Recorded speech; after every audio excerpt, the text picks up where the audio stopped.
ሰላም እንዲናችሁ ፍሬ ህይወት ዮሐንስ ነኝ። በአፍሪካ ቀንድ በተለይም በኢትዮጵያ በኤርትራና በሌሎች ጎረቤት ሀገራት መካከል እየተፈጠሩ ያሉ ኢኮኖሚያዊ፣ ማህበራዊና ፖለቲካዊ ጉዳዮችን በመረጃ እያስደገፍኩ አቀርብላችኋለሁ። በተለይም ደግሞ ከኢትዮጵያ የቀይ ባህር ጥያቄ ጋር ተይዞ የሚነሱ ሀሳቦች ላይ ያተኮሩ መረጃዎችን አጋራችኋለሁ። በዛሬ ቆይታችን በሁለት አጠር ያሉ ጉዳዮች ላይ አብረን ቆይታ የምናደርግም ይሆናል። የመጀመሪያው ቀዳሚ አጀንዳችን የሚሆነው የኤርትራው ፕሬዝዳንት ኢሳያስ አፈወርቂ ከሱዳን ጦር መሪ ከሆኑት ጀነራል አልቡርሃን ጋር በአስመራ ውይይት ባደረጉ ማግስት የኤርትራው የውጭ ጉዳይ ሚኒስትር ኦስማን ሳል ከግብጽ አቻቸው ባድር አብደላቲ ጋር ካይሮ ድረስ በመሄድ የሁለትዮሽ ግንኙነት ማድረጋቸው ተሰምቷል። ከሱዳን፣ ግብጽ፣ ኤርትራ እነዚህን ሶስት አካላትን በትራያንግል ውስጥ ያስተሳሰረው የሶስትዮሽ ግንኙነትና አሁን ደግሞ በኢትዮጵያ ውስጥ ግጭት ለመፍጠር እየተንቀሳቀሰ ያለው ህወሓት በዓለም አቀፍ ደረጃ እየደረሰበት ያለው ተቃውሞ ከዛም በተጨማሪ ደግሞ የህወሓት መዳከምን ተከትሎ እነዚህ ሶስት ሀገራት በአንድ ላይ እያደረጉት ያለው ምክክር ከዛም በተጨማሪ ደግሞ ግብጽና ሱዳን በኢትዮጵያ ላይ የመሰረቱት ክስ እና ኤርትራ ከነዚህ ሀገራት ጋር ያላትን ግንኙነት ለማጠናከር እየሄደችበት ያለው ርቀት በጥቅሉ የምንመለከትም ይሆናል። ሁለተኛው አጀንዳችን የሚሆነው እነ ዶክተር ደብረጽዮን ገብረሚካኤል እጅ ሰጥተዋል። ይህም ደግሞ የሆነበት ምክንያት ምንድን ነው? ከፌዴራል መንግስቱ ጋር ግጭት ውስጥ ገብተው የነበሩበትና በግጭት ከቆዩበት በኋላ አሁን ላይ ግን መጨረሻ ላይ ወደ መስማማት ደርሰው የፌዴራል መንግስቱ በሚወስደው እርምጃ መግባባታቸውን መግለጻቸውን የሚያሳዩ እንቅስቃሴዎች ተጀምረዋል። እነ ዶክተር ደብረጽዮን ገብረሚካኤልን እጅ ያሰጣቸው ክስተት ምንድን ነው? ለምንስ እጅ ሰጡ? የሚለውን ጨምሮ ትላንት ሐምሌ 11 2018 ዓ.ም በአዲስ አበባ ከተማ የተካሄደው ሰላማዊ ሰልፍና ከዚህ ሰላማዊ ሰልፍ ጋር ተያይዞ ደግሞ በህወሓት በኩል እየተሰራጩ ያሉ ፕሮፓጋንዳዎች ላይ ዳሰሳን የምናደርግ ይሆናል። ለዩቲዩብ ቻናል አዲስ ከሆናችሁ የደወል ምልክቷን ተጭናችሁ ቻናሌን ሰብስክራይብ በማድረግ ቤተሰብ እንድትሆኑ ይጋበዝኳችሁ። ቻናሌን ሰብስክራይብ አድርጋችሁ ቤተሰብ ከሆናችሁ ላይክ እና ሼር በማድረግ ለወዳጅ ዘመዶቻችሁ እንድታጋሩ ጠይቃችኋለሁ። ወደ ቀዳሚው መረጃም ተሻግሬያለሁ። አብራችሁን ቆዩ።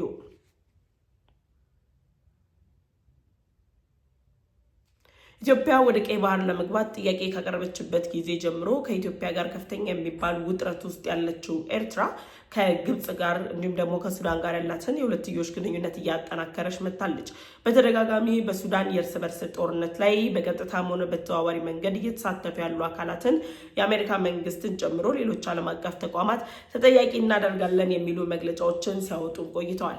ታዲያ በዓለም አቀፍ ደረጃ በሱዳን የእርስ በርስ ጦርነት ላይ በቀጥታ እንደሚሳተፍ ይፋ ከሆነበት የአርሚ 70 በስተጀርባ ያሉት የኤርትራና የህወሓት ባለስልጣናት ኤርትራ በይፋ ከጀነራል አልቡርሃን ጋር ያላትን ግንኙነት ያሳየም ሆኗል። በቅርብ ቀናት ውስጥ የተለያዩ ሳተላይት መረጃዎች እንደሚያሳዩ ከሆነ የጀነራል አልቡርሃን ከፍተኛ የሚባሉ የጦር መሳሪያዎች ጭምር በአሰብ ወደብ ዙሪያ በኤርትራ የአየር ማረፊያዎች እና በሌሎች የኤርትራ ስትራቴጂካዊ ቦታዎች ላይ መከማቸታቸውን የሚገልጹ መረጃዎችም ሲወጡ ቆይተዋል። እንደዚህ ባሉበት ሁኔታ ላይ እና የሱዳን የእርስ በርስ ግጭት አሁን ላይ እየተጠናከረ በመጣበት በዚህ ወቅት ላይ በኢትዮጵያ ድንበር አቅራቢያ ላይም ደግሞ የሱዳን ጦር ፈጥኖ ደራሽ ኃይሉ ላይ በፈጸመው ጥቃት የኢትዮጵያን ድንበር አካባቢዎች ላይ እያደረገ ያለውን እንቅስቃሴ ተከትሎ ጀነራል አልቡርሃን ባልተጠበቀ ሰዓት ላይ የኤርትራው ፕሬዝዳንት ኢሳያስ አፈወርቂ ጋር ለመምከር አስመራ ገብተው እነዚህ ሁለት ሀገራት አንዳቸው ለአንዳቸው የህልውና መሰረት በመሆን የሁለትዮሽ ግንኙነታቸውን ለማጠናከር የሚያስችል ቃል ኪዳን ተገባብተው ተለያይተዋል። ታዲያ በእነዚህ ሁለት መሪዎች መካከል በተደረገው ውይይት ላይ ቀዳሚ አጀንዳ ኢትዮጵያም ነበረች። የኢትዮጵያ የቀይ ባህር ጥያቄን ማቋረጥ ወይም ደግሞ እንዳይሳካ ማድረግ፣ ከዛ ባለፈ ደግሞ ሱዳን ጦር በኢትዮጵያ ድንበር ላይ የሚያደርገውን የበላይነት አጠናክሮ መቀጠል። ምክንያቱም በፈጥኖ ደራሽ ኃይሉ ቁጥጥር ስር የኢትዮጵያ ድንበር የሚቆይ ከሆነ ኤርትራም ሆነች ግብጽ እንዲሁም ደግሞ ጀነራል አልቡርሃን ጦር ፍላጎታቸውና እቅዳቸው ሊሳካ የሚችል ባለመሆኑ ምክንያት የኢትዮጵያን ድንበር አካባቢዎች ላይ የበላይነት ለመውሰድ የሚደረጉ ጥረቶች ደግሞ በኤርትራ ያለው ወታደራዊ መደጋገፎችና 38ኛ ዙር የሳዋ ሰልጣኞች መመረቃቸውን ተከትሎ ከነዚህ ምሩቃን ብቻ ሳይሆን ኤርትራ እያሰለጠነቻቸው ካለቻቸው ወታደሮቿ ውስጥ እንግዲህ ለሱዳን ጦር የሚሆኑትን የምትገብርባቸው መንገዶች የተለመዱ ናቸው። ስለዚህ የነዚህ ሁኔታዎች መፈጠር እነዚህ ሁለት ሀገራት መሪዎችን አገናኝቷቸዋል። የሁለቱ ሀገራት መሪዎች ከተገናኙ በኋላ ወይም ደግሞ እነዚህ ሁለት መሪዎች በተገናኙበት ወቅት ላይ ሲነገር እንደነበረው ዶክተር ደብረጽዮን ገብረሚካኤል ሱዳን ላይ ከጀነራል አልቡርሃን አመራሮች ጋር ከሞንጆሪኖ ጋር በጋራ ሆነው መክረዋል። የአርሚ ሰባም እንግዲህ የፊት ጀነራሎችም መሞታቸው ተሰምቷል በወቅቱ። አሁን የህዋቱ መሪ ዶክተር ደብረጽዮን አስመራ መኖራቸው እየተነገረ ባለበት በዚህ ጊዜ ጀነራል አልቡርሃን ወደ አስመራ ማቅናታቸው በሱዳን በኤርትራ ደን ደግሞ በህዋት መካከል ያለውን ግንኙነት ይበልጥ የሚያሳይም እንደሆነ ጭምር መገንዘብ የምንችለው ጉዳይ ነው። ጀነራል አልቡርሃን በአስመራ በነበራቸው ቆይታ ከፕሬዚዳንቱ ጋር በተወያዩ ማግስት ላይ የኤርትራው የውጭ ጉዳይ ሚኒስተር በቀጥታ ወደ ካይሮ አቅንተዋል። ወደ ካይሮ እሳቸው ከማቅናታቸው በፊት ግብጽ በኢትዮጵያ ላይ ክስ መስርታለች። ደግሞ ሱዳንን በተመሳሳይ በኢትዮጵያ ላይ ክስ መስርተዋል። ግብጽ በኢትዮጵያ ላይ ህዳሴ ግድቡን መነሻ አድርጎ በተገደበው ግድብ አማካኝነት ለማፈሯ የህልውና የመሰረት የምትለው የአስዋን ግድብ ላይ መከማቸቱ የግብጽ ገበሬዎች ለማረፈር እንዳያገኙ የግብጽ ገበሬዎች በኬሚካል ማዳበሪያዎች እንዲጠቀሙ በማድረግ የግብጽን ይሄ ለህልውናዋ መሰረት የሆነው እርሻ ላይ እንቅፋት ኢትዮጵያ እየሆነችባት መምጣቷን በመግለጽ ጭምር ግብጽ አሁንም በኢትዮጵያ ላይ ቅሬታዋን እያቀረበች ትገኛለች። ባሳለፍነው ሳምንትም ተጨማሪ ግድቦችን ኢትዮጵያ እየገነባች ነው በሚል የውጭ ጉዳይ ሚኒስተሩ ማስጠንቀቂያዎችን አውጥቷል። ሱዳንም ደግሞ በሱዳን እየተፈጠረ ያለው የውሃ እጥረት ዋነኛ መነሻ የኢትዮጵያ ህዳሴ ግድብ መገደብ ነው። ስለዚህ ኢትዮጵያ በውሃ ጥም ሱዳንን ልትጨርሳት ነው ወይም ደግሞ በውሃ ጥም ልገለን ነው የሚል ክስን ሱዳንም አቅርባለች። እነዚህ ሁለት ሀገራት በቀናት ልዩነት በኢትዮጵያ ላይ ክስ በመሰረቱ ማግስት ነው የሱዳኑ ጦር መሪ ጀነራል አልቡርሃን አስመራ የገቡት። እነሱ ደግሞ ከመከሩ በኋላ ኤርትራ የውጭ ጉዳይ ሚኒስተር ኦስማን ሳህል ወደ ግብጽ በማቅናት ከውጭ ጉዳይ ሚኒስተሩ ባድር አብደላቲ ጋር እየመከሩ ይገኛሉ። እንግዲህ የገቡት ከሰዓታት በፊት ነው። እዛ ገብተው በሚያደርጓቸው ውይይቶች የሁለትዮሽ ግንኙነትን ማጠናከር ብቻ ሳይሆን ሱዳን፣ ግብጽና ኤርትራ የመሰረቱትን የትራያንግል ጥምረት በማጠናከር አስመራ ለሚገኙት ለዶክተር ደብረጽዮን ገብረ ሚካኤል ለሳቸው ቡድንና ኃይል ተጨማሪ አቅም መፍጠር ኢትዮጵያን የማተራመስ አጀንዳቸውን ይበልጥ ማጉላት ነው። ምክንያቱም በአረብ ሊግ ጨምሮ በሌሎች ተቋማት ጭምር ኢትዮጵያ ህዳሴ ግድቡን በመገደቧ ሱዳንና ግብጽ እንደተጎዱ የሚያሳዩ ፕሮፓጋንዳዎችን ከፍተዋል፣ ክሶችን መስርተዋል። ኢትዮጵያ ግን እየቀረቡባት ያሉ ክሶች በሙሉ ከእውነት የራቁ መሆናቸውን ጭምር በማስረጃ እያረጋገጠች እየተቃወመቻቸው ነው የምትገኘው።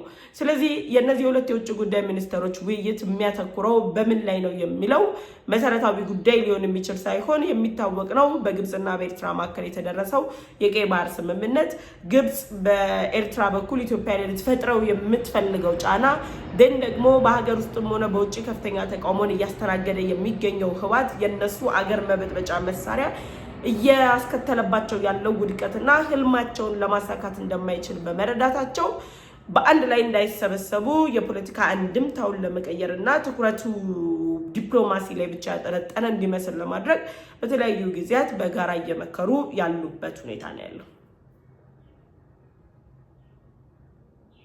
ስለዚህ የኤርትራው የውጭ ጉዳይ ሚኒስተር ግብጽ ገብተው ዛሬ ላይ በሚያደርጓቸው ምክክሮች ኢትዮጵያን ቀዳሚ አጀንዳ አድርገው እንደሚወያዩ ይታወቃል። ከመወያየት ባለፈ ግን እነዚህ ሁለት ሀገራት አሁን ላይ የሚፈጥሩት ጥምረት የኤርትራና የግብጽ የሁለትዮሽ ግንኙነት ግብጽ በኢትዮጵያ አቅራቢያ ላይ የሚገኙ ሀገራትን ለማጥመድ ከምትሄድበት ርቀት በተጨማሪ ኢትዮጵያ በከፍተኛ ሁኔታ የመካከለኛው ምስራቅ ጦርነት እያዳከመ ባለው ቀይ ባህር የኢኮኖሚ እድገቶች እየታዩ መሆናቸውን ተከትሎ በጅቡቲ ወደብ ላይ ብቻ ጥገኛ ሆና መቀጠል እንደማትችል ያውቁታል። ስለዚህ በሶማሌ በኩል ያላቸውን ወይም ደግሞ በሶማሌ በኩል ያወጡትን እቅድ ለማሳካት ጥረቶችን እያደረጉ ነው ያሉት።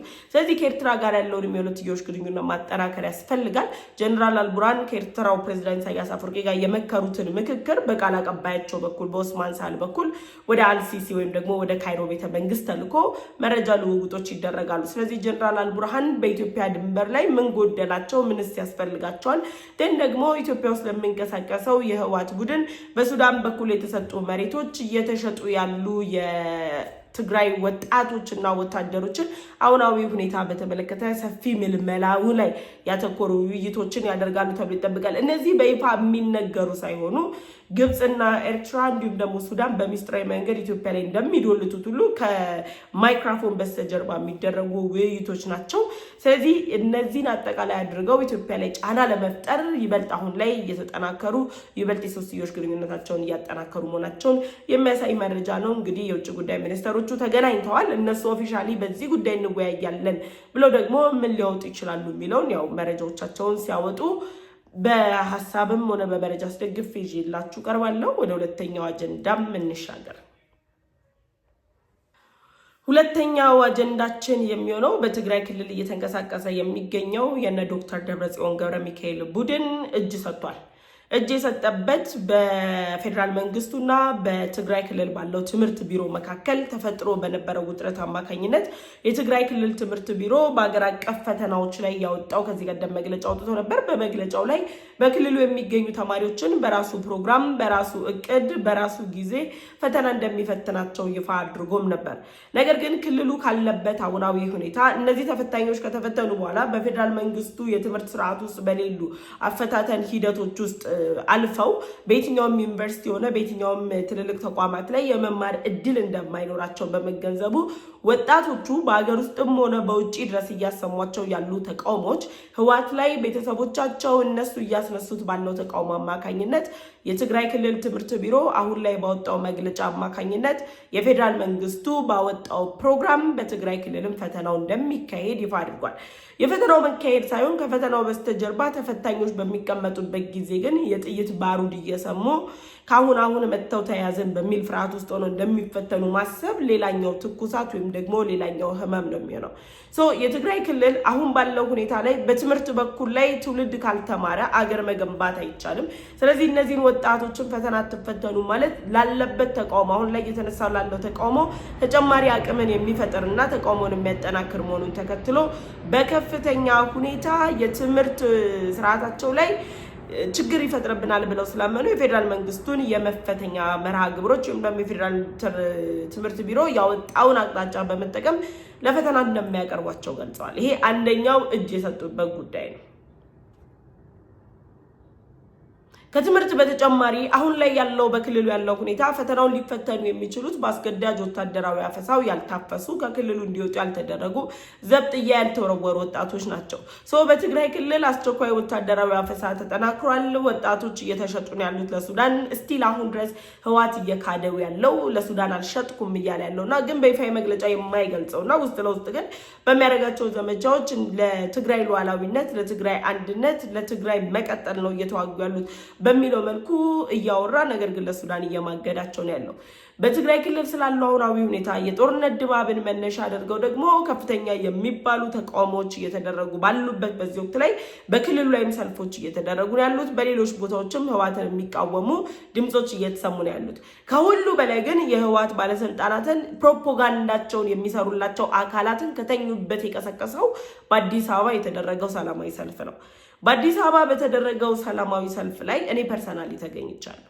በተደረገው የሰላማዊ ሰልፍ ላይ አብዛኛው የትግራይ ተወላጅ በሰልፉ ላይ እንዳይገኝ የተለያዩ ፕሮፓጋንዳዎች በህወሓት አካላት ሲሰራጭባቸው ነበር። ልትታፈሱት ነው፣ ልትታሰሩ ነው፣ ይህንን ሰልፍ ያዘጋጀው ብልጽግና ፓርቲ ነው፣ የትግራይ ሰላምና ልማት ምክር ቤት አይደለም ይህን ያዘጋጀው የሚሉ ሐሰተኛ ፕሮፓጋንዳዎች ሲሰራጩ ነበር። ሰልፉ አይካሄድም የሚሉ ዘመቻዎችም ተደርገው ነበር። ነገር ግን በፈተና ውስጥም ሆኖ በጩኸት ውስጥም ሆኖ ሐምሌ 11 ጠዋት 12 ሰዓት ላይ ሰልፉ ተካሄደ። በሰልፉ ላይ ከፍተኛ ቁጥር ያላቸው ዜጎች ተገኝተዋል። የተገኙትን ዜጎች ግን የተገኙት ሰላምን ፍለጋ ህወሓት እያደረገ ያለውን አስቸኳይና አስገዳጅ ወታደራዊ አፈሳ፣ የፕሪቶሪያው ስምምነት ተፈጻሚነት፣ ህወሓትን ወንጀለኝነትን የሚያጋለጥ ድምጽ ስላሰሙ ህወሓት በሰልፉ ላይ የተገኙት የትግራይ ተወላጆች አይደሉም የሚል ፕሮፓጋንዳን በሚዲያ አካላቶቹ በኩል ከፍቷል። ዛሬ ላይ የምንታገልለት የሚሉት ህወሓትን እንዘምትለታለን እንሞትላታለን የሚሉ አካላት በሰልፉ ላይ የተገኙት ሰዎች ትግራዋይ አይመስሉም በሚል ደረጃ እያስቀመጡ ነው ያሉት። ትግራዋይ መልኩ ምንድነው? ትግራዋይ የምንላቸው ሰዎች ምንድነውስ የሚመስሉት? ብዙዎች እኮ ከመልክ አንጻር እያስቀመጡ ይሄ እንደዚህ ይመስላል በሚል ደረጃ ነው። ህወሓትም አሁን ላይ ትግራይ ክልል ያለውን ሁኔታ ፌደራል መንግስቱ ትግራይን ይጠላል በሚል ደረጃ እያስቀመጠ በመሰለኝና በደሳለኝ እየሄደ ነው ብዙዎችን ዋጋ እያስከፈለ ያለው። በጣም የሚገርመኝ ነገር አስቸኳይ የሆነ ወታደራዊ አፈሳና አፈና እየተፈጸመባቸው ያሉት የትግራይ ወጣቶች በደል እየተፈጸመብን ነው፣ ጭቆና ደርሶብናል፣ ስለዚህ ፌደራል መንግስቱ ይድረስልን የሚል ራሳቸው ከመቀለ ከተማን ጨምሮ ከሌሎች የትግራይ ከተሞች ላይ የሚያስተላልፉ መልእክት ተከፍሏቸው ነው የሚያስተላልፉት የሚል ሐሰተኛ ፕሮፓጋንዳን ይረጫሉ።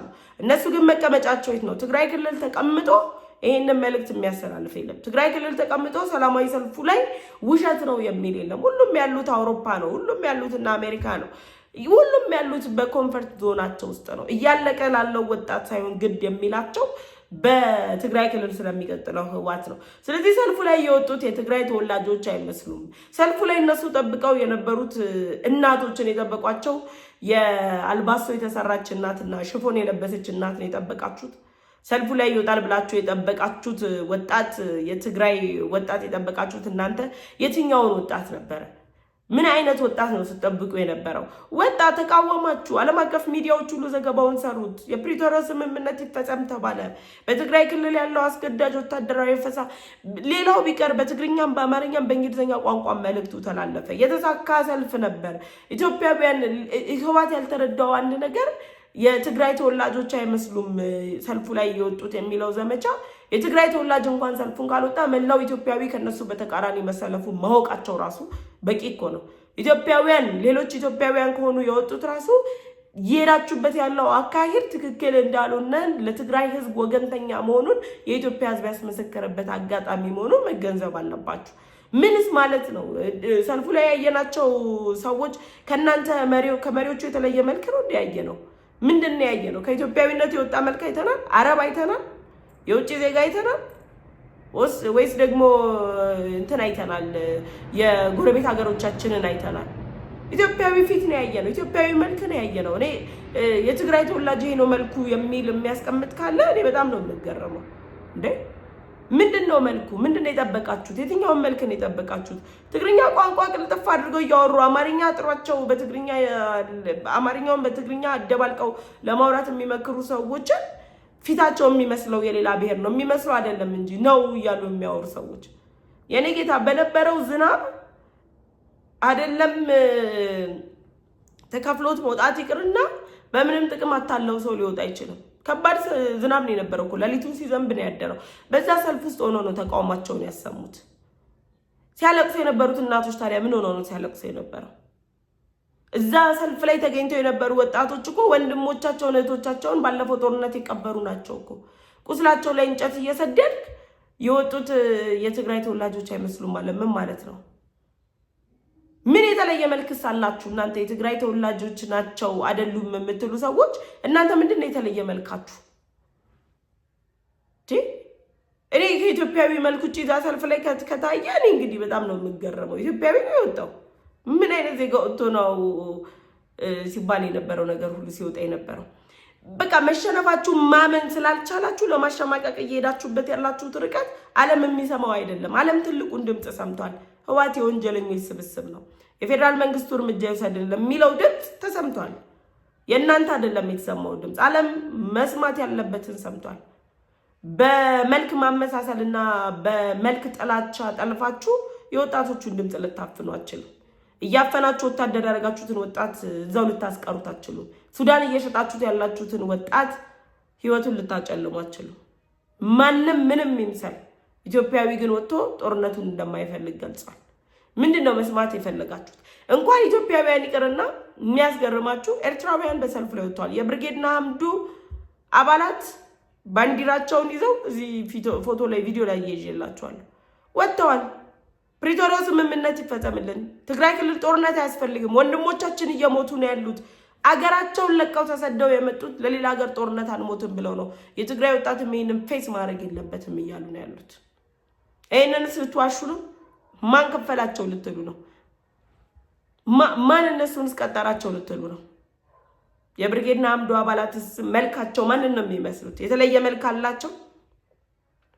ጎበዝ ሽንፈታችሁን አምናችሁ የተደረገላችሁን የሰላም ጥሪ ተቀብላችሁ ወደ ሰላም መምጣት ነው የሚሻለው እንጂ አሁን ባለው ሁኔታ እኛን አይመስልም የምትሉ ሰዎች እናንተ ምን እንደምትመስሉ እውነት ለማወቅ ነው ጓጉቻለሁ እንጂ ኢትዮጵያዊ መልክ ነው ያየነው በሰልፉ ላይ።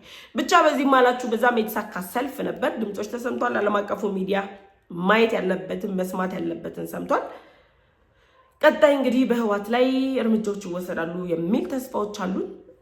ስለተከታተላችሁኝ አመሰግናለሁ። ለዩቲዩብ ቻናል አዲስ ከሆናችሁ የደወል ምልክቷን ተጭናችሁ ቻናሌን ሰብስክራይብ ማድረግ እንዳትረሱ። ቻናሌን ሰብስክራይብ አድርጋችሁ ቤተሰብ ከሆናችሁ ላይክ እና ሼር በማድረግ ለወዳጅ ዘመዶቻችሁ እንድታጋሩ ጠይቃችኋለሁ። በቀጣይ በሌሎች ዝግጅቶች እመለሳለሁ። እስከዛው ቻል ቆዩ።